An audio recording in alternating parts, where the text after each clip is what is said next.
Nous prions pour ton esprit et nous prions que tu touches chaque cœur, que ce soit pour ta gloire au nom de Jésus. Amen. La fois dernière, nous avons parlé de, des signes qui sont donnés dans Matthieu 24 de la seconde venue. J'aimerais vous raconter une histoire. J'étais un enfant, je ne me souviens pas quel âge j'avais. J'étais dans l'église et mon grand-père a parlé de la seconde venue. Il prêchait uniquement sur la seconde venue et chantait des chansons uniquement sur la seconde venue. Et je disais, grand-père, pourquoi tu ne parles pas d'un sujet différent? Et il dit, parce que c'est le seul espoir que j'ai. J'attends que Jésus vienne. Donc, mon grand-père a prêché sur la seconde venue. Et après cela, les gens sont restés pour la répétition de la chorale. Et ils ont parlé à mon père, qui était le directeur de la chorale. Et ils ont dit, Pavel, mon père s'appelait Pavel également. C'était Pavel senior et moi je suis junior. Mais plus maintenant, c'est moi le senior maintenant. Ils ont parlé à mon père, ils ont dit, Pavel, tu as des ruches, pas vrai? Oui, j'en ai 85. Et où est-ce qu'elles sont? Dans les montagnes, très loin, 23 km de la ville. Et ils ont dit, mais pourquoi tu les gardes là-bas? Il dit, ben parce que vous ne le savez peut-être pas, mais dans le communisme, vous n'êtes pas autorisé à posséder des maisons, des propriétés. Le gouvernement doit tout posséder. On paye le gouvernement pour vivre dans nos maisons, comme à Cuba. Ils ne peuvent pas posséder de maisons, de voitures. Le gouvernement possède votre voiture. Vous ne possédez rien. Mais avançons, revenons à l'histoire. Il dit, j'ai une propriété là-bas dans la montagne qui s'appelle Godano. J'ai une propriété là-bas. Mais vous savez, elle appartient à mon ami et elle appartient au gouvernement et elle n'est pas à moi. Nous vous la payons. Et je vais garder mes ruches là-bas dans les montagnes. Et mon père a dit, j'y vais une fois par semaine, le dimanche. Et après avoir pris des soins des abeilles, il dit, je profite de la nature. Je prie, je me promène et il y a une petite rivière. Et ils ont dit, Pavel, nous avons appris aujourd'hui au sujet de la seconde venue. Et nous avons appris au sujet de la crise finale. Quand Jésus dit que nous devons aller vers les montagnes, nous devons aller vers ces endroits isolés, ces endroits solitaires. Mais nous n'avons pas d'endroit comme ça. Nous laisserais-tu venir là-bas dans les montagnes où tu gardes tes ruches? Et mon père a dit, ça dépend comment vous allez me traiter. Ça dépend de la façon dont vous allez me traiter. Si vous me traitez vraiment bien, je peux vous laisser venir. Mes amis, aujourd'hui, nous allons parler un peu de cela. Aujourd'hui, nous allons plonger un peu là-dedans. On était en Norvège, ma femme et moi. On a fait pendant 9 mois, en fait, un cours d'agriculture biologique et de mode de vie sain. Et là, nous en avons appris plus sur la seconde venue. Et nous avons appris qu'il y aura de la persécution. À un moment donné, la Bible dit que ce sera plus dur que jamais auparavant dans l'histoire de la Terre. Ça n'a jamais été comme ça auparavant. Et ils ont dit, si vous ne vous préparez pas maintenant, vous ne pourrez pas vous préparer alors. Ça va être trop tard. Eh bien, aujourd'hui, nous allons plonger dans ce sujet. Donc, la dernière fois, nous avons appris rapidement sur les 12 signes de la venue de Jésus. Nous n'allons pas y revenir à nouveau. Nous allons parler de faux Christ, de faux prophètes, de guerre, de rumeurs de guerre, de famine, de peste, de tremblements de terre, de conditions météorologiques comme des tornades, les ouragans, tremblements de terre. Nous avons vu la violence, le plaisir, l'égoïsme, la drogue, tout cela, la perte des valeurs familiales, abomination, la désolation dans le lieu saint, comme le prophète Daniel l'a mentionné. Et j'ai mentionné, là, si vous vous souvenez, le mot grec pour abomination, le mot c'est belouma. Vous savez ce que ça signifie? Ça signifie quelque chose de mauvais qui va contre les principes de Dieu et ses institutions. À cette époque, pendant l'Empire romain, ce qui s'est passé, c'est que les Romains sont venus avec leurs armées et ils avaient sur ces drapeaux des idoles au sommet de leur présentoir. Et à notre époque, à la fin des temps, il n'y a plus de temples, de lieux saints, de lieux très saints. Il n'y a plus d'armée romaine. Donc, qu'est-ce qui se passera?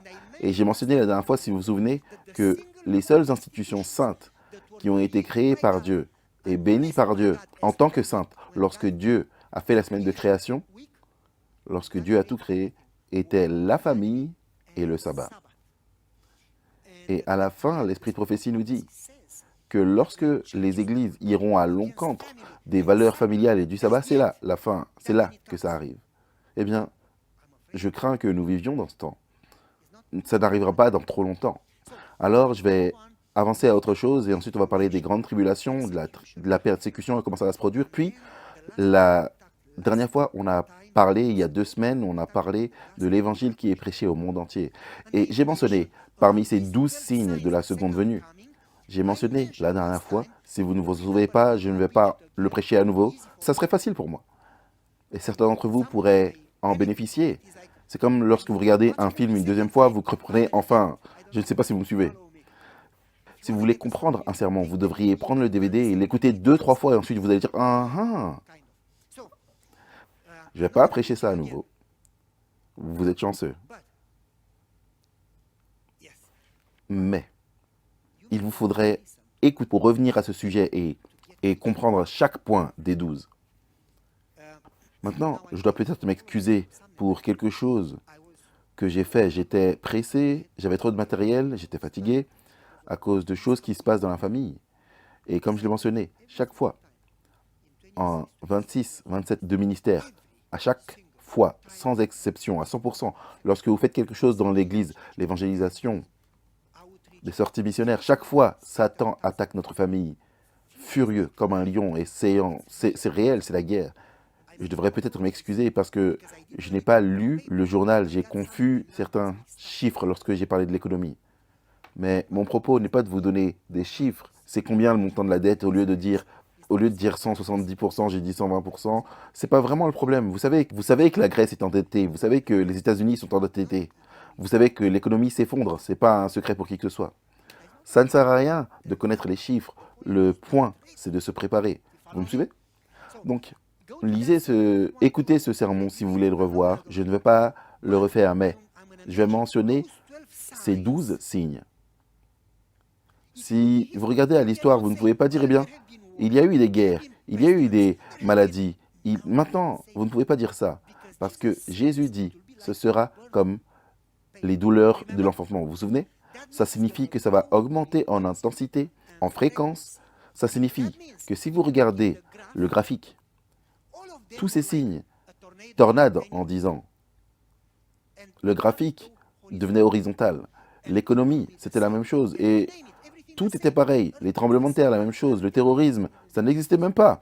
Mais tous sont devenus horizontaux dans les 10, 15 dernières années. Ils ont augmenté fortement en intensité et sont devenus verticaux. Tous les graphiques sont devenus verticaux. L'année dernière, il n'y avait pas assez de lettres dans l'alphabet pour nommer les ouragans, donc ils ont recommencé pour la deuxième fois. Les tremblements de terre, au-dessus de 7, on ne compte même pas. Les tremblements de terre en dessous de 7, il y en avait tellement qu'ils ont arrêté de compter. Comme Jésus l'a dit, avant qu'il ne vienne, il va y avoir une augmentation en intensité, une augmentation en fréquence. Ça va devenir fou, les gens vont perdre la tête. Ceux qui n'ont pas la foi en Jésus, ok. Donc, après avoir parlé des 12 signes, nous avons dit qu'un verset sur 25 dans le Nouveau Testament parle de la seconde venue. Et tous ont quelque chose en commun. Ils ont tous deux choses. L'urgence, il arrive bientôt. Il arrive rapidement. Il est à la porte. Tous. Vous parlez des 10 vierges. Tous ont quelque chose en commun. Numéro 1, l'urgence. Nous donnons le message que nous ne pouvons pas procrastiner. S'il arrive comme un voleur, vous ne voulez pas être surpris. Si vous êtes un bon enfant de Dieu, vous voulez être prêt. Ce n'est pas que Dieu ne vous veut pas, il vous veut, mais vous voulez être prêt. Et numéro 2, tous ont un mot-clé, tous qui sont liés à la seconde venue, toutes les histoires, tous les versets bibliques disent veillez, veillez, veillez. N'allez pas dormir, veillez. Eh bien, nous allons parler de ce que ça signifie être prêt aujourd'hui et de ce que ça signifie veiller. Nous allons clarifier cela. Et Matthieu dit veiller, Marc dit veiller, Jean dit veiller, Luc dit veiller, Paul dit veiller, Pierre dit veiller, Jésus dit veiller. Je pense qu'on devrait veiller. Je le pense vraiment. En fait, Jésus va plus loin et il dit, vous savez comment réaliser quand Le printemps arrive parce que vous regardez aux arbres, vous voyez les feuilles, vous voyez les fleurs. Mais n'est-il pas étrange que vous ne sachiez pas comment observer les signes? Vous devriez savoir comment observer les signes. Et je vous dis quelque chose de très triste. Au début, dans les années 1800, lorsque l'Église a été organisée, tout ce dont il parlait, c'était la seconde venue. Ils parlaient de la seconde venue, ils prêchaient la seconde venue, ils étaient enthousiastes, passionnés concernant la seconde venue. Ils disaient Jésus revient. Et maintenant, quand enfin les signes se produisent et que les prophéties s'accomplissent, et oui, il revient, l'Église est fatiguée. Et l'Église ne parle plus de la seconde venue. Et l'Église s'est endormie, comme le dit la Bible, les 10 vierges. Vous me suivez? N'est-ce pas triste? Laissez-moi vous dire quelque chose de très triste. Dans la Bible, Pierre dit que beaucoup diront oui, le signe de son avènement, parce que pendant toujours vous avez dit qu'il vient et ça n'arrive pas, et pendant toujours vous avez dit qu'on verrait des guerres et ceci et cela. Eh bien, tout est pareil. Vous vous souvenez de ce verset biblique? Vous savez à qui ce verset biblique fait référence? Eh bien, je vous dis, dès le début, il est dit, il y en aura beaucoup parmi vous. À qui Pierre s'adresse-t-il lorsqu'il dit parmi vous, aux païens ou au peuple de Dieu? Hello. Je ne sais pas si vous m'avez entendu. Vous voulez que je le dise en roumain? Laissez-moi vous le traduire. L'Église est tellement fatiguée de prêcher la seconde venue et d'attendre, et il semble qu'ils ne viennent pas, qu'éventuellement, l'Église, alors qu'ils disent « nous sommes adventistes », l'Église arrive au point où elle dit « eh bien, il semble qu'ils ne viennent pas ». Ou bien « ils pourraient revenir, mais pas maintenant ». Et l'Église cesse d'être passionnée. Et puis, c'est quand cela que ça se produit, comme les 10 vierges, quand elles s'endorment. Alors il vient. Vous me suivez? C'est ce qui est dit. Quand elles dormaient, il est venu. Et exactement au moment où ils auraient dû veiller. Oui, beaucoup d'entre nous diront, eh bien, il ne revient pas. En fait, je vais vous donner quelque chose. Dans la Bible, il y a 7 cycles. Je ne sais pas si vous savez ce que ça signifie. 7 cycles. Dieu a créé 7 jours dans la semaine, 6 jours où nous sommes censés travailler et le 7e, nous reposer. Et la terre aurait dû être travaillée 6 ans et la 7e, qu'est-ce qui aurait dû arriver au jardin? On laisse tranquille, on ne plante pas, on ne retourne pas manger ce qui sort naturellement de la terre afin que la terre se rétablisse et soit en bonne santé. Vous me suivez? En Norvège, ils divisaient le jardin en 7 segments. Et vous travaillez 2, 3, 4, 5, 6 et laissez un tranquille. L'année suivante, vous travaillez 3, 4, 5, 6, 7, 1 et vous le laissez 2 tranquille. Et vous relayez afin que chaque segment de la terre se repose une année et obtienne son sabbat. Et les jardins sont en bonne santé. Et les légumes étaient exagérément gros et nous n'utilisions aucun engrais, aucune pulvérisation, tout était sain. Vous me suivez? Nous n'avons pas fait cela. Et on était censé, pendant 6 ans, les esclaves travaillaient. Et la 7e année, c'était quoi? La relâche. L'esprit de prophétie. La Bible parle de quelque chose de très important. Écoutez attentivement, mes amis. La terre va travailler pendant 6000 ans. Et les 1000 ans, nous serons au ciel et la terre va garder son sabbat. Nous n'avons pas laissé la terre se reposer. Vous me suivez? Vous avez lu ça dans l'Apocalypse, vous avez lu ça dans l'Esprit de prophétie. Combien d'entre vous se souviennent de ce que je mentionne maintenant? 6000 ans ici et 1000 ans, la terre va se reposer, on sera au ciel. Eh bien, Ellen White parle de cela, elle dit 2000 ans pour aller au déluge, 2000 ans pour aller à la croix. Certains disent 2000 ans jusqu'à la naissance. Non, c'était 2000 ans jusqu'à la croix. Mais je ne vais pas m'arrêter là. Et 2000 ans jusqu'à la seconde venue, plus ou moins. Vous savez ce que ça signifie? Que Jésus revient bientôt. Mes amis, il revient, il revient, il revient. Cette génération, il n'y aura pas encore 100 ans de plus. Il arrive dans notre vivant. Nous le verrons. Ça dépend simplement si nous nous réjouissons ou si nous courons. C'est là le problème. Jésus revient. Nous devons nous préparer, mes amis. C'est ce que nous voulons. C'est ce que nous voulons. C'est la raison pour laquelle nous sommes ici. Vous voulez aller au ciel. Nous devons laisser tout tomber.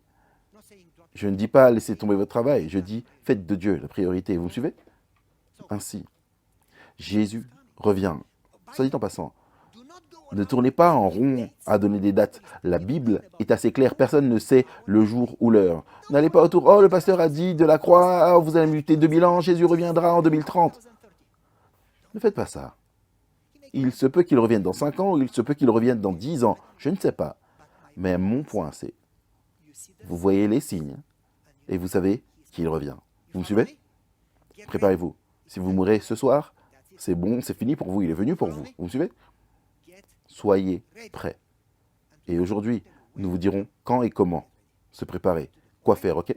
Donc, maintenant, c'est le moment. Je crois fermement, plus que je ne peux le dire de tout mon cœur, que Jésus vient. Et ce n'est pas une mauvaise nouvelle, la persécution, tout ça. On a appris à ce sujet, on sait, on l'attend, que ça vienne, mes amis, comme ça on rentre à la maison. Que ça vienne. Pour nous, c'est la bonne nouvelle, parce que la fin de ce monde signifie le début d'un nouveau monde, qui est éternel, n'est-ce pas? Que ça vienne. Mes amis, Jésus revient. Ça signifie donc que nous devons nous préparer. Et si vous ne vous préparez pas maintenant, n'imaginez pas que vous vous préparerez pendant la crise. Non, vous abandonnerez, ça sera trop dur. Si vous ne mettez pas à l'épreuve vos muscles spirituels, vous n'y arriverez pas. Vous allez perdre votre souffle, pour ainsi dire, et vous allez mourir. Spirituellement. Vous ne serez pas prêt, alors vous devez vous préparer maintenant. Et comment vous préparer? On va en parler aujourd'hui. En un mot, priez. Priez. Priez. Vous m'avez entendu prier? Ne priez pas des prières comme ça. Oh, merci d'avoir été gentil, amen. Ça, c'est pas la prière, ça. Ellen White dit que c'est une abomination. Dieu détourne la tête. Elle dit, la répétition, là, je vous le dis avec mes mots, de mémoire, la répétition de formules coutumières quand le cœur n'en ressent aucun besoin. C'est une abomination. Dieu détourne la tête. Quand vous priez, c'est l'ouverture du cœur à Dieu, comme à un ami. Ayez une conversation honnête avec Dieu. Seigneur, voilà où j'en suis. J'ai besoin de toi. Priez. Faites de la prière une habitude. Faites de la prière un mode de vie. Ne priez pas 5 minutes le matin et 2 le soir. Priez sans cesse. Priez tout le temps. Priez 24 heures sur 24. Priez quand vous conduisez, quand vous mangez, quand vous parlez. Priez. J'ai entendu, j'espère que vous m'avez entendu. Priez. Ok? J'espère que vous m'avez entendu. Priez. Servez. Quand nous disons priez, soit dit en passant, ne priez pas de manière générique. Oh Seigneur, pardonne nos péchés. Ça, c'est des balivernes. Vous devez être spécifique.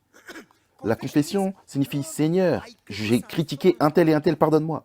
Vous ne dites pas pardonne mes péchés. Vous devez être précis. Quel péché, afin qu'il sache quoi pardonner. Il faut être sérieux. Quand vous vous repentez, vous nommez le péché. Quand vous louez le Seigneur, on ne dit pas merci pour tout.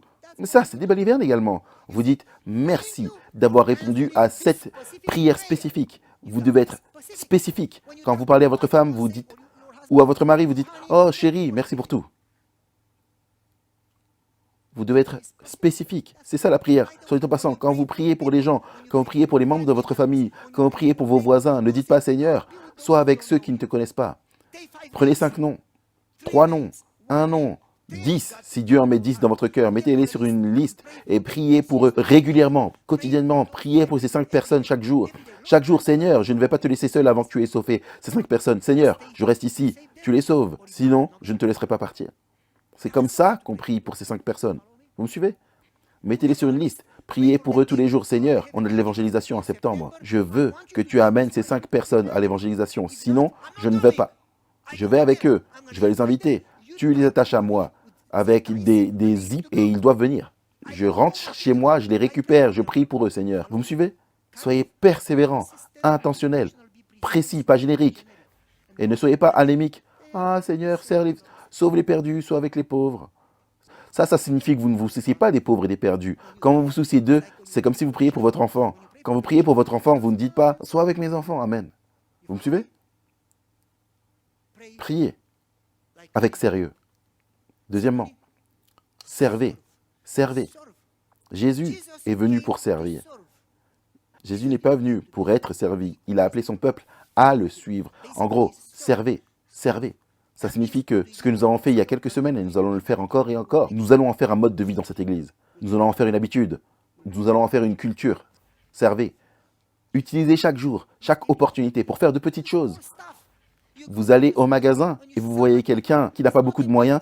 C'est pas grave s'ils ont peu de choses dans leur chariot, de payer pour eux. Vous dites, hé, est-ce que vous êtes à la caisse? Vous dites, est-ce que je peux payer pour vous? Et la personne va dire, mais à quoi ça sert? Ah, mais c'est plus important que vous ne pensez. Vous avez un voisin. Allez et donnez-lui un morceau de pain. Donnez-lui quelques biscuits sucrés. À quoi ça sert? C'est plus important que vous l'imaginez. Personne ne se soucie plus de personne. Tout le monde prend soin de lui-même. Quand vous faites cela et vous êtes prêt à écouter et à faire une prière pour eux, les gens sont sous le choc. Quelqu'un qui se soucie. Et vous faites ce que Jésus a fait. Vous montrez que vous vous souciez des gens et vous gagnez leur amitié. Alors ils sont prêts à écouter. Ne dites pas simplement « Oh, tu dois respecter le sabbat, sans quoi tu vas brûler dans le feu. » Vous devez les aimer. Et vous les aimez non pas en disant « Oh là, j'aime Jésus et j'aime les gens. » Ça, c'est des balivernes. Vous les aimez quand vous mettez votre service là où se trouve votre bouche. Vous me suivez? Quand vous faites ce que vous dites, pas seulement quand vous dites ce que vous faites. Servez. Je vous donne un exemple. Le matin, c'est ma prière chaque jour. Seigneur, je me rends disponible aujourd'hui. Si tu as besoin d'aider quelqu'un, ouvre mes yeux. Je ne veux pas penser seulement à moi et être aveugle à ce qui se passe autour de moi. Je veux être une bénédiction. Ouvre mes yeux. Si quelqu'un a besoin d'entendre parler de toi, fais-le-moi savoir, je te promets. Je leur dirai, fais-le-moi savoir, je te promets que je vais leur dire. Par exemple, mercredi matin, j'ai fait cette prière. Et je suis parti et j'ai dû m'arrêter chez le vétérinaire pour nos chiots, pour laisser des excréments, pour savoir s'ils ont besoin de médicaments ou pas. Alors j'ai mis les excréments dans les récipients. Vous souriez, n'est-ce pas? Moi également, j'ai mis les excréments dans les récipients. Ensuite, je les ai mis dans des endroits isolés afin de ne pas confondre les excréments du chiot numéro 1 avec le chiot numéro 2 et ainsi de suite. Et on les a mis dans des conteneurs. Et alors que j'allais au vétérinaire, j'ai dit Seigneur, aujourd'hui encore, alors que je quitte ma maison, je demande avec honnêteté la même chose. Fais de moi une bénédiction. Si quelqu'un a besoin d'être servi, je serai heureux de servir. Montre-moi, donne-moi une opportunité, je vais le faire. Si quelqu'un a besoin d'entendre parler de toi, donne-moi une opportunité, je vais le faire. Et j'arrive chez le vétérinaire. Et il y a une fille qui arrive, et ensuite le docteur. Et ensuite le docteur dit, vous êtes bien habillé? J'ai dit, ah ça c'est la faute de ma femme. Et elle m'a demandé, mais qu'est-ce que vous faites? J'ai dit, je suis un pasteur. Vraiment? Oui? Il y a quelque chose qui ne va pas avec ça? Elle a dit, non. Mais j'ai une question qui est très importante. J'ai dit, merci Seigneur.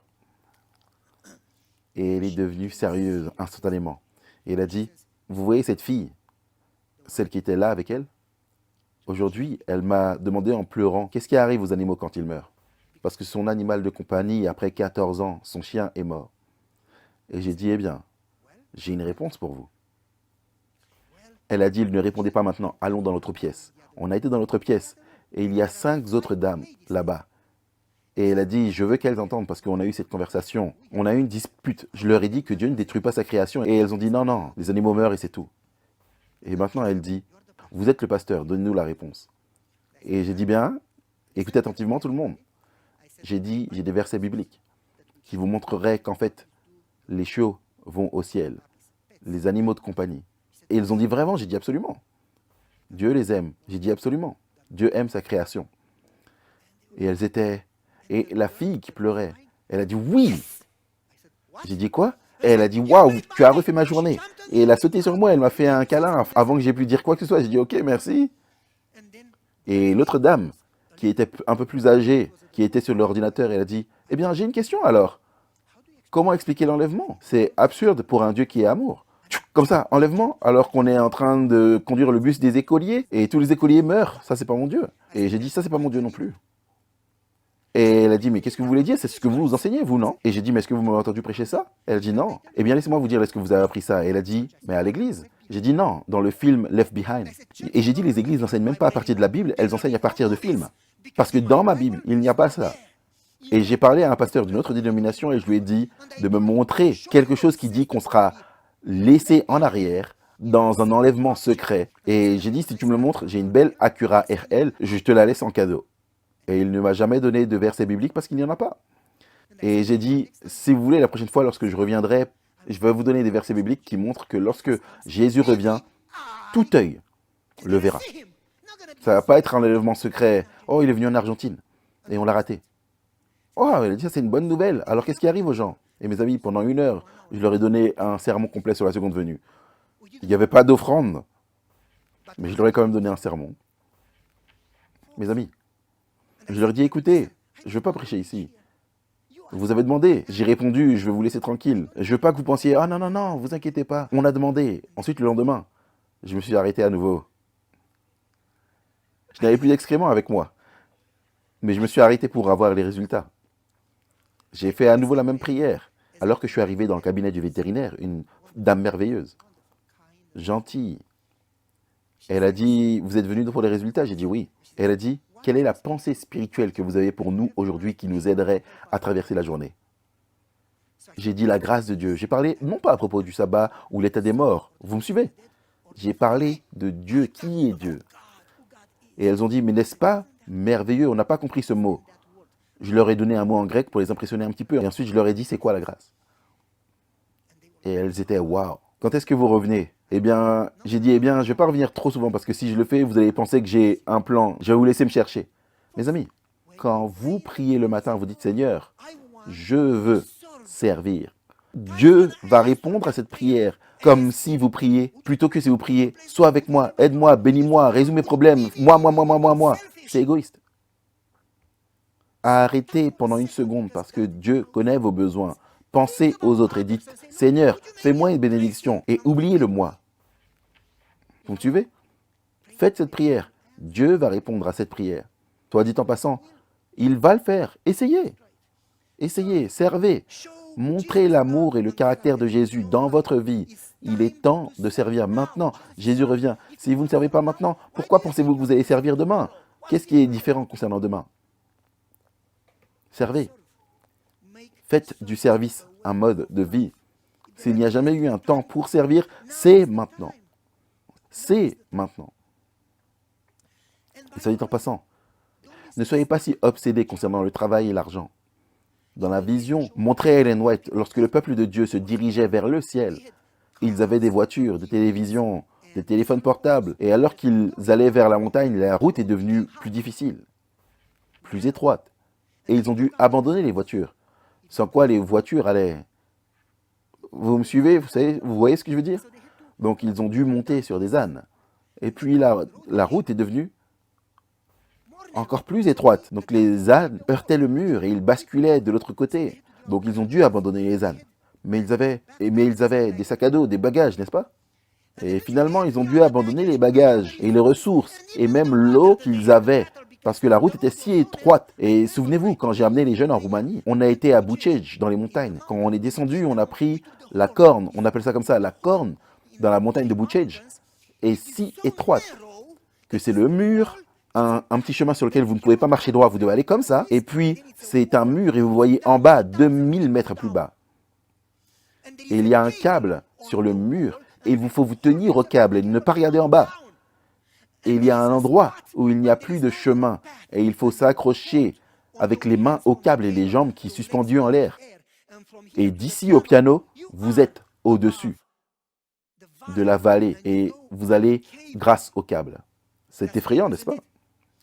Dans la vision donnée à Ellen White, ils ont dû finalement tout abandonner avant d'arriver à la terre promise. Mes amis, ne restez pas coincés avec les choses. Ce n'est pas le moment d'accumuler des choses, c'est le moment de commencer à lâcher les choses. Je sais que vous n'aimez pas le sujet, mais peu importe. Je ne suis pas appelé à vous mettre à l'aise. Une église confortable, c'est une église qui est un hospice. Les gens sont en train de mourir. Je suis appelé à vous mettre au défi. Je sais que certains des prophètes ont été tués avec des pierres. J'espère que vous ne faites pas ça. Mais avançons. Je ne suis pas un prophète, donc j'ai une chance de survie. Écoutez mes amis, nous sommes appelés à laisser les choses, afin que les choses ne nous retiennent pas ici quand Jésus viendra, afin que les choses ne nous coincent pas tant au point de ne plus rien voir autour de nous, si ce n'est mon stress, mes besoins. Qu'est-ce que j'ai dit? On est appelé à laisser les choses. Dites-le avec moi. Est-ce que vous auriez le courage? Nous sommes appelés à Ah, vous n'avez pas pris de petit déjeuner. Pourquoi est-ce que vous ne criez pas? Nous sommes appelés à laisser tomber les choses. Dites-le. Amen. Nous sommes non pas appelés à accumuler des choses, mes amis. Vous n'êtes pas très convaincus. Est-ce que vous avez pensé que vous allez l'amener au ciel? Eh bien, je vous donne une bonne nouvelle. Ça va brûler. Nous sommes appelés à laisser tomber les choses. Maintenant, ce n'est pas le moment d'accumuler. Ça, ce n'est pas la bonne période. Jésus revient. Voilà pourquoi on chante dans un court moment, dans très peu de temps. Vous connaissez la chanson?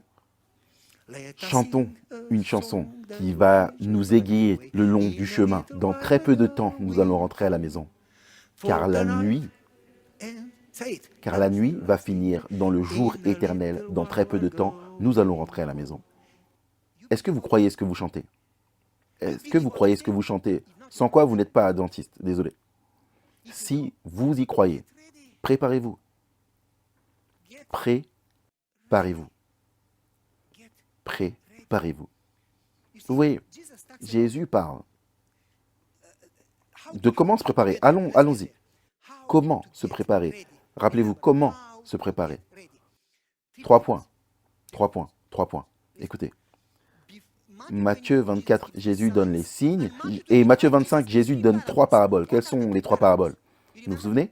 Numéro 1, les 10 vierges. Numéro 2, il donne 2 paraboles dos à dos. Les talents qu'il a donnés aux gens et qui sont censés les utiliser, servir, utiliser les dons. Quelqu'un est venu le voir à l'église et m'a dit, pasteur, c'est trop. Je ne peux pas tout faire. Et j'ai dit, mais qui t'a dit que tu es censé tout faire? Tu fais une chose selon le don que Dieu t'a donné. Elle en fait un, tu en fais un, lui en fait un. Et si tout le monde utilise le talent que Dieu leur a donné, ça va arriver. Personne ne t'a demandé de tout faire. Et quelqu'un d'autre est venu et a dit, je ne me sens pas formé. Hello. Il n'y a pas d'église qui a plus de formation que vous, vous en avez les amis. Vous êtes super formés. Il vous faut avoir un peu de courage et un peu d'amour pour les gens. Revenons donc. La deuxième parabole concerne les talents et la troisième, c'est les serviteurs. Dieu leur a donné du travail et ils étaient censés nourrir les autres serviteurs, vous vous souvenez? Et certains d'entre eux ont fait le travail, ont nourri les serviteurs et certains d'entre eux ont dit, le maître est en retard. Il ne viendra pas. Alors, qu'est-ce qu'ils ont fait quand ils ont dit le maître ne viendra pas? Ils ont commencé à boire et à battre les autres serviteurs. En gros, laissez-moi vous dire ce que ça signifie. Ceux qui ne servent pas et qui pensent que Jésus ne revient pas, ils commencent à abuser et à critiquer les autres membres d'église. Ça, ce n'est pas une bonne église dans laquelle se trouver. Loué soit le Seigneur parce que ce n'est pas notre église. Si je vous vois faire ça, vous êtes finis, vous êtes excommuniés, vous êtes radiés. Mes amis, dans cette église, personne ne critique. Si vous entendez quelqu'un, s'ils viennent vers vous, au moment même, dites-leur, je suis désolé, je ne suis pas prêt à écouter. Ne soyez pas offensés, mais dans notre église, personne ne parle mal de qui que ce soit. Tout ce qu'on peut faire, c'est prier pour eux et les aider. Car nous sommes des pécheurs également. Dites-le. Nous tous, nous sommes pécheurs également, pas vrai? Dans cette église, personne ne critique qui que ce soit. Hello. Vous m'avez entendu? S'ils viennent à vous, désolé. Ah, je suis désolé, je ne peux pas en faire partie. Je serais d'accord de prier pour eux, mais pas de parler d'eux, désolé. Vous devez arrêter ça si ça arrive. Moi, j'entends pas, ils ne me parlent pas, ils ont peur de moi. Non, personne n'a peur de moi, vous me connaissez mieux que ça. Mais écoutez, les serviteurs qui disent que le maître est en retard sont ceux qui commencent à battre et à abuser les autres. Mais le troisième message, comment se préparer? C'était quoi le premier? Les 10 vierges. C'est quoi le premier? Comment se préparer? Jésus leur a dit, soyez prêts, car il vient. Et il a donné 3 paraboles, les 10 vierges. Qu'est-ce que ça signifie être prêt? Quand vous parlez des 10 vierges, priez. Assurez-vous d'être rempli du Saint-Esprit. Assurez-vous que vous étudiez la parole quotidiennement. Vous me suivez? Qu'en est-il de la seconde, les talents et le serviteur? C'est quoi le message? Comment se préparer? Écoutez attentivement. Vous ne vous préparez pas et vous ne veillez pas en venant à l'église et en gardant le sabbat. Soit dit en passant, c'est une bonne chose. Vous devriez venir à l'église et observer le sabbat. Mais ce n'est pas ainsi que vous vous préparez et veillez. Jésus leur a dit, serviteurs qui attendent le maître, attendent en travaillant. C'est comme ça que vous attendez. Vous faites votre œuvre.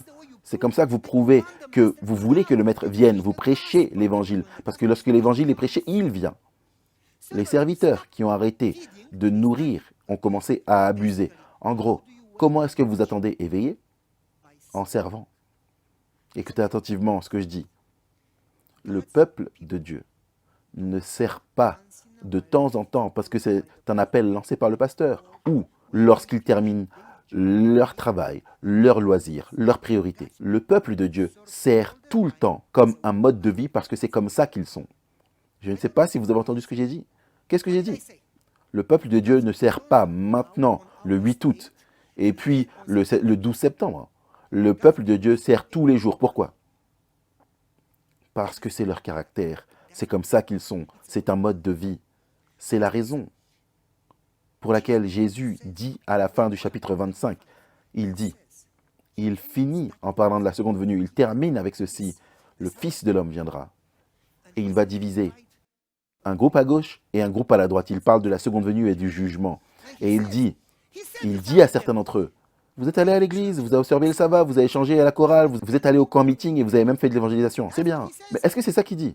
Il dit, j'étais en prison, j'avais faim, j'avais soif, j'étais nu. Vous vous souvenez? Et ils ont dit, Seigneur, mais on t'a jamais vu comme ça. Et il dit, chaque fois que vous l'avez fait à eux, vous l'avez fait à moi, parce que ce sont mes enfants et que je les aime. Mais les autres, Seigneur, on a été à l'église, on a fait des miracles, on a prêché au monde. Il dit, je ne vous ai jamais connus. Mais quand vous ne le faites pas pour eux, vous ne le faites pas pour moi. Comment est-ce qu'on se prépare? Vous me suivez, mes amis? Vous servez. Et c'est comme ça que Jésus va vous juger. Est-ce que vous avez nourri mes brebis? Vous me suivez? J'espère que vous me suivez. Mais quel est le troisième point? Jésus leur a dit, quand vous voyez, les disciples sont venus à Jésus et il a dit, ça va être un désastre. Ici, il n'y aura pas un rocher qui va rester sur un autre. Et ils ont dit, mais c'est impossible, Jérusalem, le temple de Dieu. Et il a dit, oui, ça va être totalement détruit. Et les disciples ont pensé que Jésus parlait de la fin. Si le temple est détruit, c'est la fin. Et Jésus leur a répondu, répondant aussi à la seconde venue. Dans une réponse, il a répondu à deux choses, deux événements, la destruction de Jérusalem et la seconde venue. Vous vous souvenez?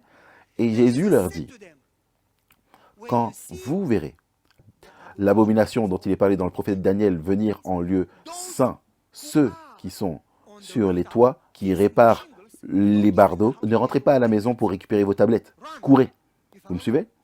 Ceux qui sont au travail, ne rentrez pas à la maison pour récupérer vos ordinateurs. Courez. Vous me suivez? En gros, Jésus dit, vous devez partir. C'est la troisième voie, la dernière voie. Comment vous préparer pour la seconde venue? Je vais vous expliquer ça un peu plus longtemps. Et vous n'allez pas être très à l'aise par rapport à ce que je dis. Je vais entrer dans les détails concernant le troisième point. Le premier point, vous avez compris, priez, étudiez. Apprenez à connaître Christ. Parce que si vous le connaissez, quand les épreuves, quand les crises arrivent, vous allez lui faire confiance. Mais si vous ne le connaissez pas, vous allez perdre la tête quand l'épreuve va arriver. Vous me suivez?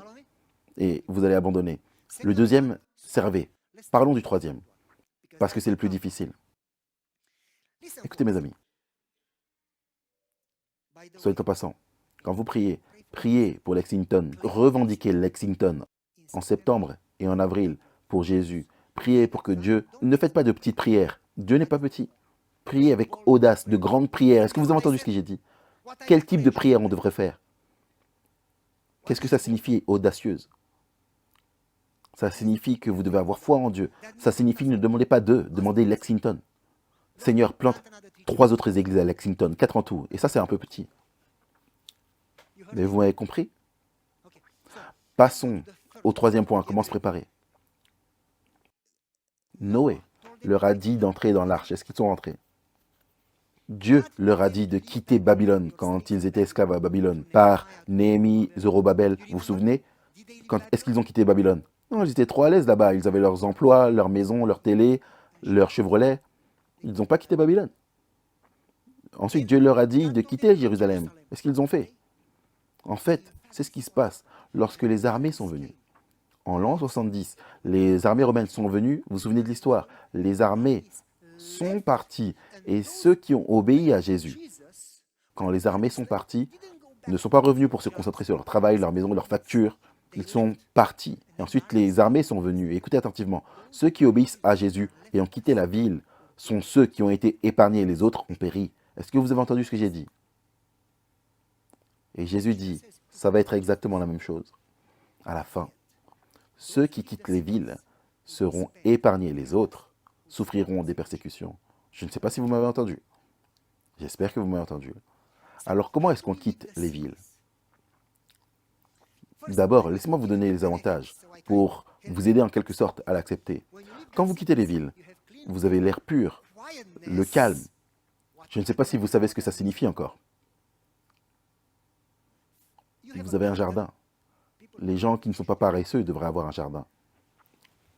Vous devriez manger la nourriture, non pas transformée, mais telle qu'elle sort de la main de Dieu. Qu'est-ce que je viens de dire? Mangez-la, non pas transformée, mais telle qu'elle sort de la main de Dieu. Ça sort du jardin, ça devrait être le chemin. Revenez à ça si vous voulez être en bonne santé. Vous me suivez?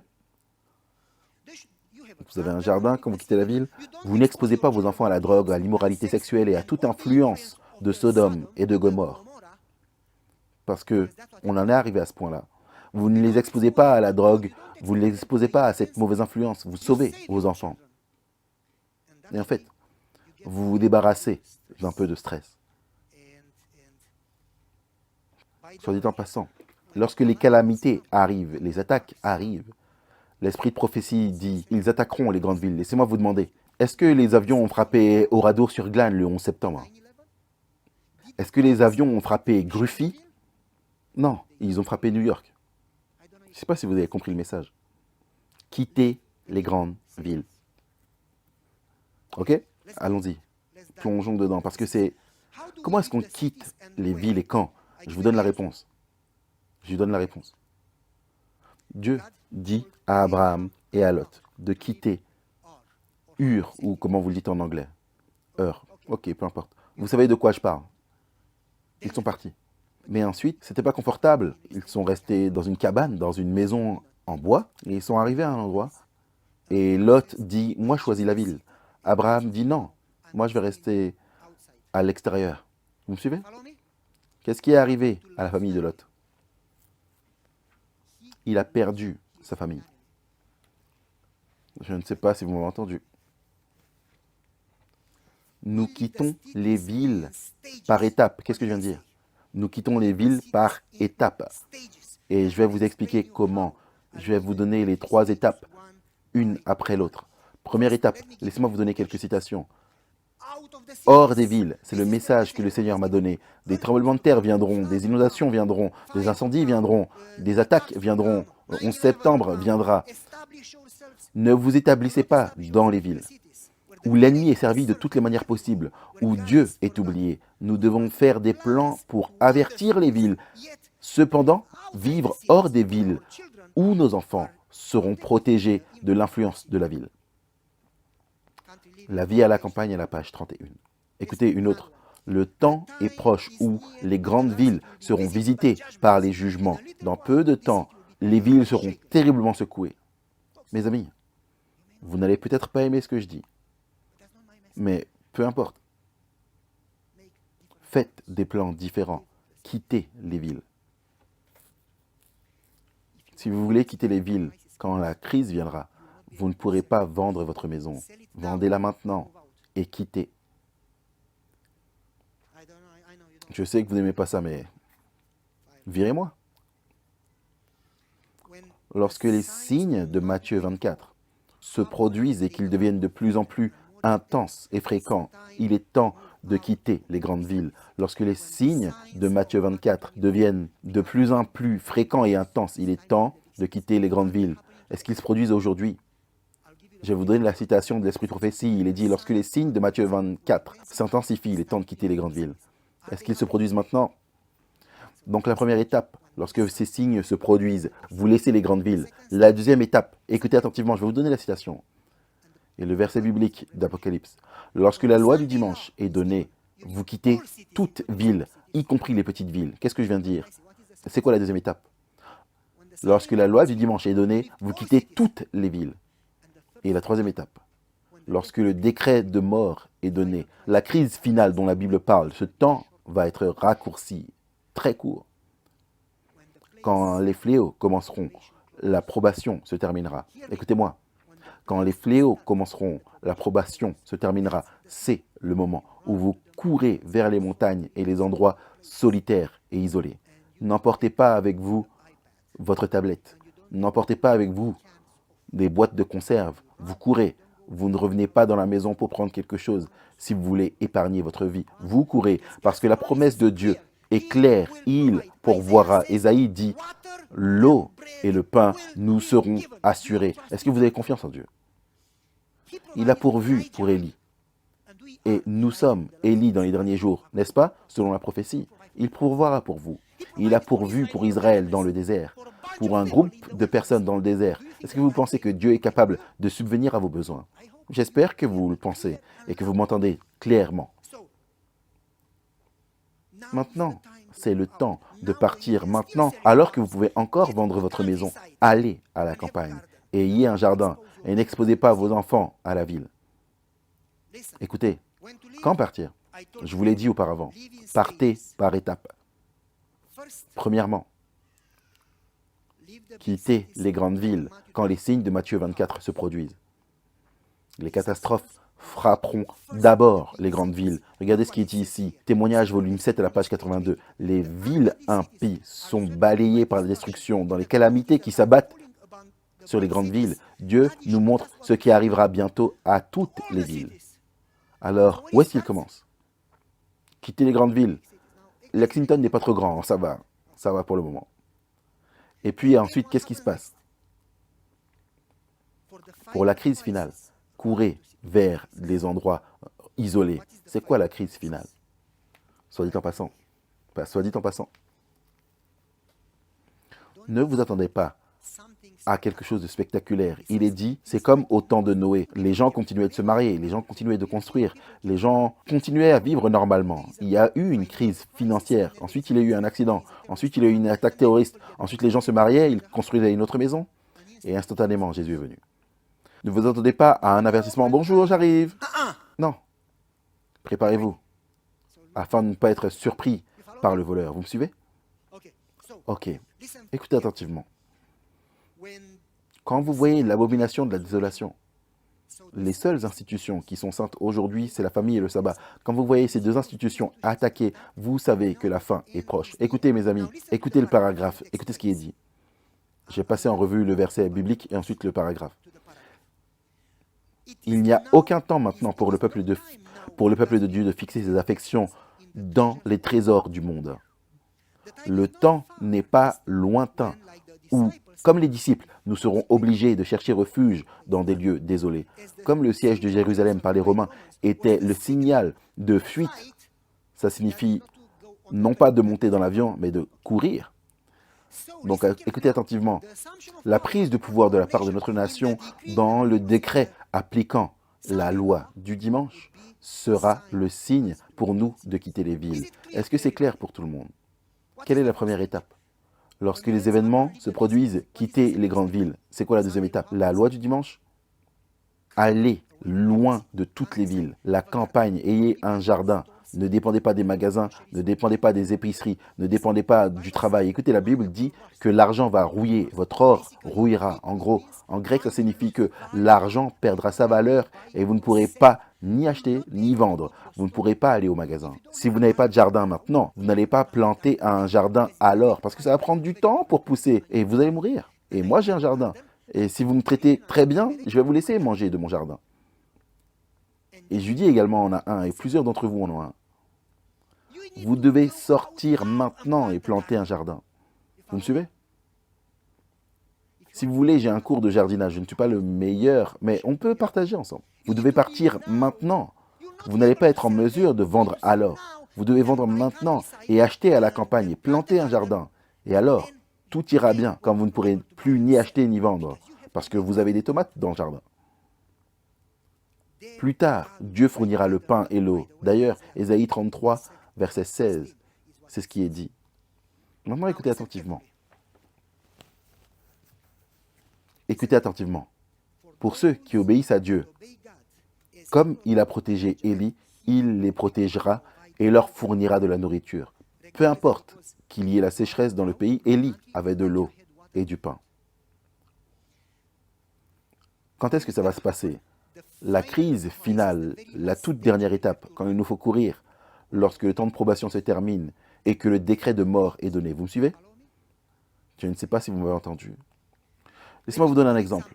Quand Lot a fui Sodome, qu'est-ce qui est arrivé à Sodome après qu'il soit parti? Le feu. Quand le temps de probation se termine, vous courez, qu'est-ce qui arrive à ces lieux après que vous ayez couru? Les fléaux, selon Apocalypse 16. Vous voulez vraiment courir. Je n'ai pas beaucoup de temps pour expliquer, mais j'espère que vous m'entendez bien. Écoutez attentivement. Les temps troublés sont devant nous. Les jugements de Dieu sont sur la terre. Les calamités se succèdent rapidement. Bientôt, Dieu se lèvera en faveur de son peuple et il les protégera. Il jettera ses bras autour d'eux et les protégera de tout mal. C'est la promesse de Dieu. Quand les gens sont touchés par les fléaux, n'ayez pas peur de fuir. Car comme Dieu a protégé Israël des plaies, il vous protégera également. Vous me suivez? Élie, Dieu tiendra sa parole. Il est fidèle. Il est fidèle. Le Seigneur m'a montré dans une vision, à plusieurs reprises, que c'est contraire à la Bible. Ah, j'aime ça. Quelqu'un m'a demandé, est-ce qu'on devrait faire des courses et les garder dans un garde-manger pour ce moment-là? Vous pouvez les mettre dans un garde-manger pour maintenant. Mais lorsque vous allez fuir, vous n'allez pas les amener avec vous, mes amis.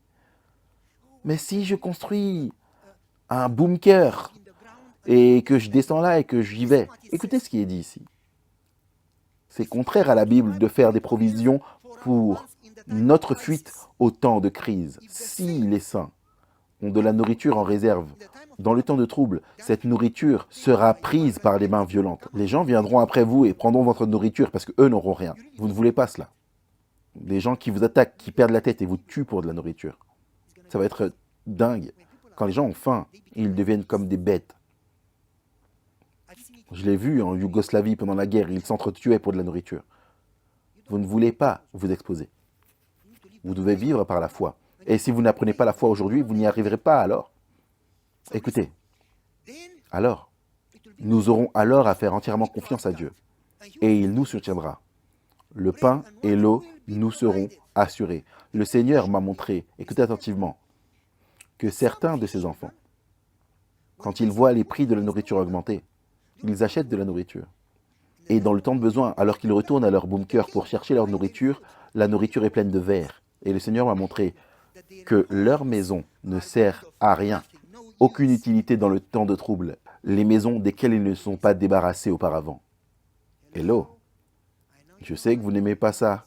Vous avez une belle maison et une belle voiture, moi également. Écoutez, ceux qui ne se sont pas débarrassés de leur maison et de leur propriété, de leur voiture, de tout, avant que le temps de trouble n'arrive. Quand le temps de trouble arrive, ils ne pourront pas s'en débarrasser. Mais ceux qui s'en sont débarrassés seront libres. Maintenant, écoutez attentivement. Ça, c'est difficile. S'ils ont conservé leurs biens et n'ont pas consulté le Seigneur, Dieu leur permettra de conserver leurs propriétés. Mais alors, au temps de trouble, leurs propriétés et les choses qu'ils ont gardées deviendront pour eux comme une montagne qui les écrasera. Ils essaieront de s'en débarrasser, mais il sera trop tard. Et ils pleureront et diront que la cause était languissante. Le peuple de Dieu souffrait et que je n'ai fait aucun effort pour lui apporter un soulagement. Et maintenant, ma propriété est inutile. Oh, que nous laissions ces choses aller pour accumuler des trésors au ciel. Mes amis, tout va brûler. C'est maintenant le moment d'acheter une propriété à la campagne. Et si vous êtes en mesure d'en acheter une loin dans les montagnes, faites-le. Et vivez ici pour l'instant. Mais quand le moment viendra de fuir, quand vous verrez la loi du dimanche passer, ce sera le temps de vendre. Et de mettre tout dans l'œuvre pour accumuler des trésors au ciel. Et de terminer l'œuvre. Parce qu'après cela, ça vous sera confisqué. Et dans tous les cas, vous ne pourrez plus la vendre. Vous n'aurez plus d'endroit où aller. C'est maintenant le moment. Je sais que vous n'aimez pas ça. Je sais que ce n'est pas confortable. Alors, je vais vous expliquer un peu plus. Écoutez attentivement. Écoutez, moi j'aime ça. Dieu n'exige pas que tout son peuple se débarrasse de ses biens. Mais au moment du besoin, il leur enseignera quoi faire, quand vendre, à quel prix. Écoutez attentivement. Comment savez-vous si vous devez vendre ou pas, quand et où acheter, où déménager? Comment est-ce que vous le savez? Écoutez, c'est très simple. Qui vous a dit de déménager? Sortez, mon peuple. Qui vous a dit, lorsque vous verrez les armées encerclées, quittez Jérusalem? Qui vous a dit de faire ça? Pasteur Goya ou Jésus? Eh bien, si Jésus vous a appelé à faire cela, ne pensez-vous pas que si vous lui demandez, Seigneur, je veux obéir, est-ce que tu peux m'aider? Ne pensez-vous pas qu'il va vous donner des conseils? J'ai un paragraphe à côté qui dit, si son peuple priait, il lui montrerait comment faire. Il lui ouvrirait les fenêtres. Lorsque vous mettez ça en prière devant le Seigneur et vous dites, Seigneur, je veux être obéissant. Je veux obéir. Je ne sais juste pas quand, où, comment. Je ne sais pas quoi faire. S'il te plaît, aide-moi et je te promets que je vais obéir. Quand vous faites cela, Dieu va rendre les choses très claires. Où, quand, comment. Priez à ce sujet, mes amis.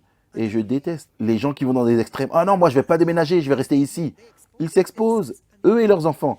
Et les gens qui disent, je déménage maintenant, je vais être tellement loin que je ne veux voir personne, je vais avoir une vie paisible.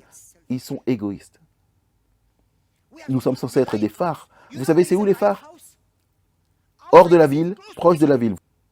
Vous savez ce que ça veut dire? N'allez pas en haut de la montagne maintenant.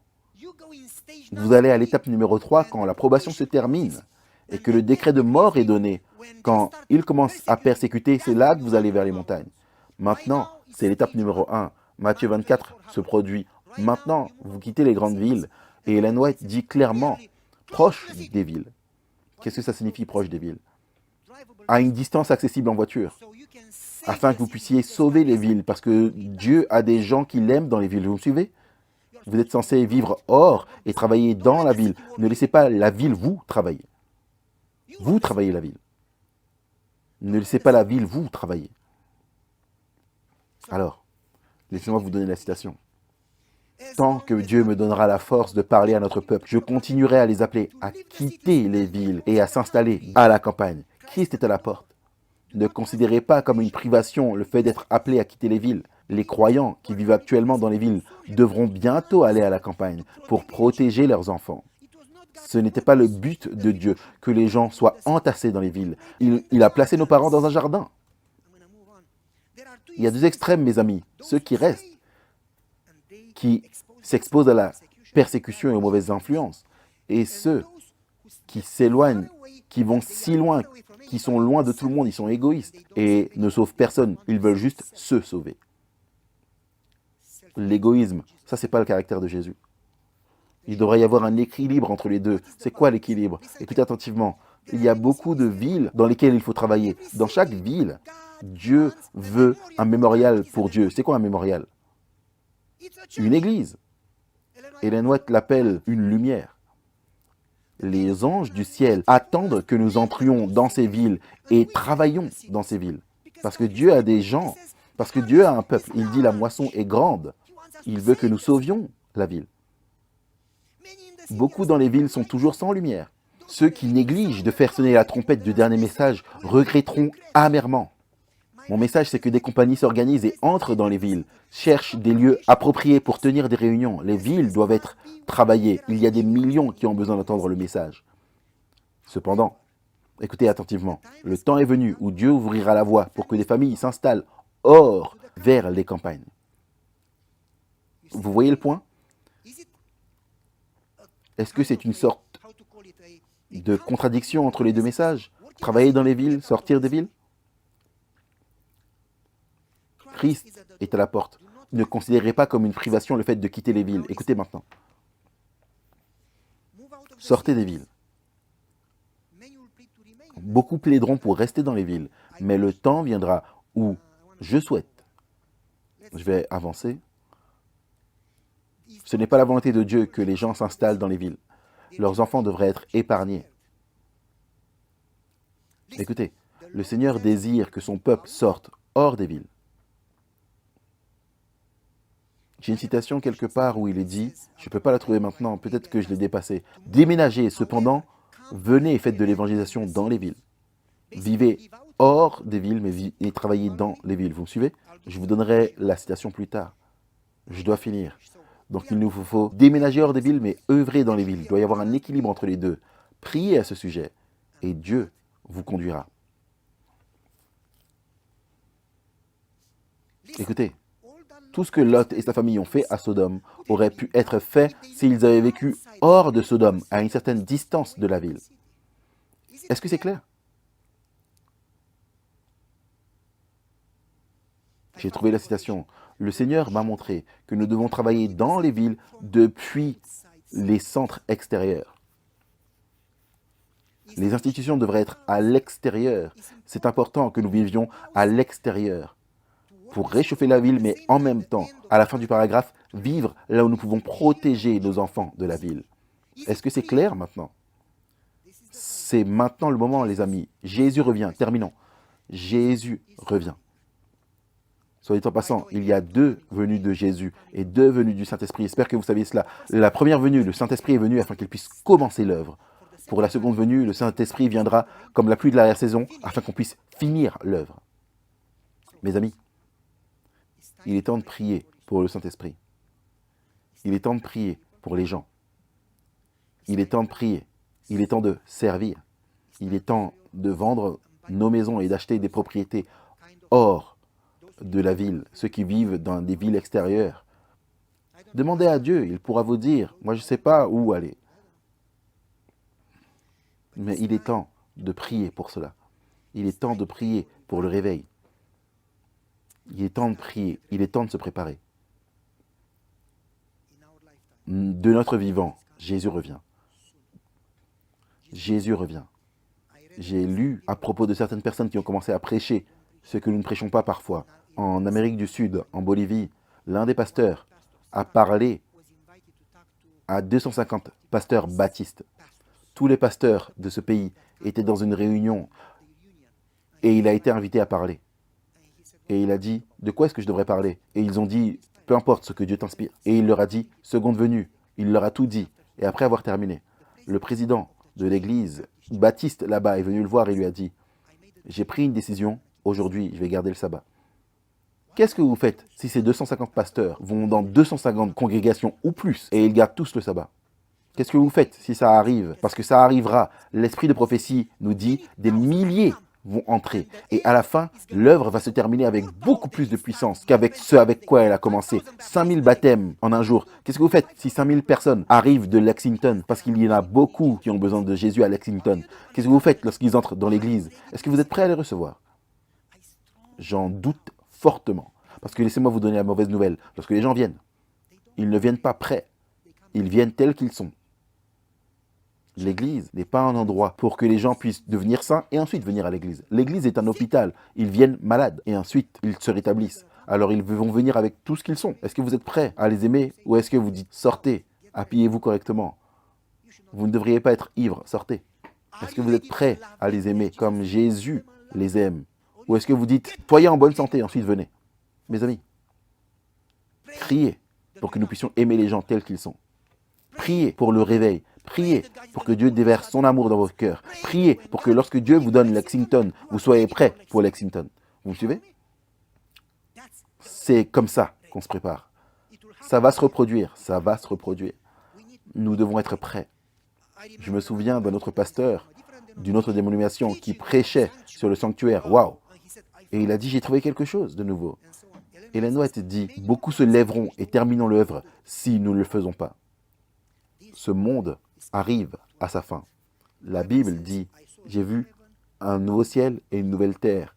Le premier ciel et la première terre avaient disparu. Il n'y avait plus de mer. Puis je vis la ville sainte descendre d'auprès de Dieu, préparée comme une épouse pour son épouse. J'ai entendu une voix forte disait, voici le tabernacle de Dieu avec les hommes, et il habitera avec eux, et ils seront son peuple. Dieu lui-même sera avec eux, et il sera leur Dieu. Il essuiera toute larme de leurs yeux. Il n'y aura plus de mort, ni deuil, ni cri, ni douleur, car les premières choses ont disparu. Celui qui est assis sur le trône dit, je fais toutes choses nouvelles. écrit, car ses paroles sont fidèles et véritables. Jésus revient bientôt. Il est temps de se préparer. Nous voulons vraiment être prêts. Prions ensemble. Père Céleste, ce message n'est pas très facile ni confortable. Et même s'il y en a beaucoup parmi nous qui veulent obéir, on ne sait pas comment, où, quand. On ne sait pas quoi faire. Père, on prie maintenant que tu touches nos cœurs et que tu touches nos esprits et ouvre nos yeux et donne-nous la foi de te connaître, de prier plus, d'étudier ta parole, de servir, d'aimer, d'être rempli de ton esprit, d'être réveillé, pour que l'Église explose dans le service, l'amour. Nous prions pour que tu nous aides à te connaître, à te faire confiance, à t'obéir, que lorsque tu dises « partez », que nous puissions partir dans la foi, en nous basant sur toi, non pas en nous basant sur nous, afin que nous ne doutions pas de toi, mais que nous ayons une pleine confiance en toi. Et je prie, Père, que nous puissions demander ta direction afin de ne pas agir avec notre sagesse, nos craintes, notre confort, mais que nous puissions agir dans l'obéissance. Et Père, je prie qu'alors que nous nous préparons à obéir étape après étape, que nous fassions de toi la priorité et cherchions d'abord le royaume de Dieu. Et je prie pour que, alors que le temps arrive de tout déposer sur l'autel, tout ce que nous avons, que lorsque le temps arrive de lâcher prise et de sacrifier afin d'accumuler des trésors dans le ciel, que nous puissions le faire fidèlement et joyeusement, et que nous nous souvenions que ce monde n'est pas notre maison, que nous nous souvenions que tout cela va brûler très prochainement, et que nous nous souvenions de fixer les yeux sur Jésus et le ciel. Père, nous faisons cette prière dans le nom précieux de Jésus. Merci d'avoir répondu à nos prières, nous t'aimons.